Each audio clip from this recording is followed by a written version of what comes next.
అందరికీ నమస్కారం అండి. ఆంధ్రప్రదేశ్ రాష్ట్ర పెన్షనర్లకు భారీ శుభవార్త ప్రకటన. జీవో జారీ, భారీగా పెరిగిన పెన్షన్లు. ఈ వీడియోలో వీటన్నిటి గురించి పూర్తి వివరాలు అయితే తెలుసుకుందాం.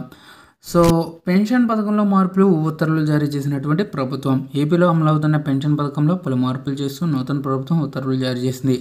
లబ్ధిదారులకు అందేటటువంటి పెన్షన్ పెంచడంతో పాటు పథకం పేరును కూడా మారుస్తున్నట్లు ప్రభుత్వం అనౌన్స్మెంట్ ఇచ్చింది. ఎన్నాళ్ళు వైఎస్ఆర్ పెన్షన్ పథకంగా ఉన్న ఈ పథకం పేరును ఎన్టీఆర్ భరోసాగా మారుస్తున్నట్లు ఉత్తర్వులు జారీ చేశారు. అంతేకాకుండా పథకంలో మరిన్ని మార్పులకు కూడా శ్రీకారం చుట్టారు. ఈ వాటిలో ఇప్పటివరకు 3,000 రూపాయలుగా ఉన్న పెన్షన్ను 4,000 పెంచుతున్నట్లు ఉత్తర్వులు ఇచ్చారు. అయితే పెన్షన్ మార్పు ఇలా. పెన్షన్ పథకంలో కొత్తగా తీసుకొచ్చిన మార్పుల ప్రకారంగా వృద్ధాప్య పెన్షన్ అనేది ఇక నుంచి నెలకు 4,000 రూపాయలు రాబోతున్నాయి. ఈ మార్పు ఏప్రిల్ నెల నుంచి అమలవుతుంది. దీంతో ఈ 3 నెలలకు అందాల్సిన అదనపు 1,000 రూపాయలను కూడా వచ్చే పెన్షన్లో కలిపి మొత్తం జూలై 1వ తేదీన 7,000 రూపాయల పెన్షన్ అయితే అందిస్తున్నట్లు సమాచారం. దాంతోపాటుగా దివ్యాంగులకు ఇప్పటి వరకు 3,000 రూపాయలుగా ఉన్న పెన్షన్ జూలై 1 నుంచి 6,000 అయితే రాబోతుంది.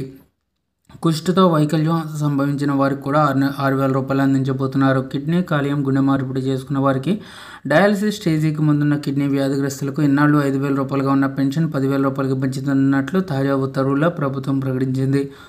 అంతేకాకుండా అనారోగ్యం, వృద్ధాప్యం వల్ల మంచానికే పరిమితమైన వారికి నెలకు 5,000 ఇస్తూ ఉండగా ఆ మొత్తాన్ని 15,000కు పెంచుతున్నట్లు కూడా వెల్లడించింది.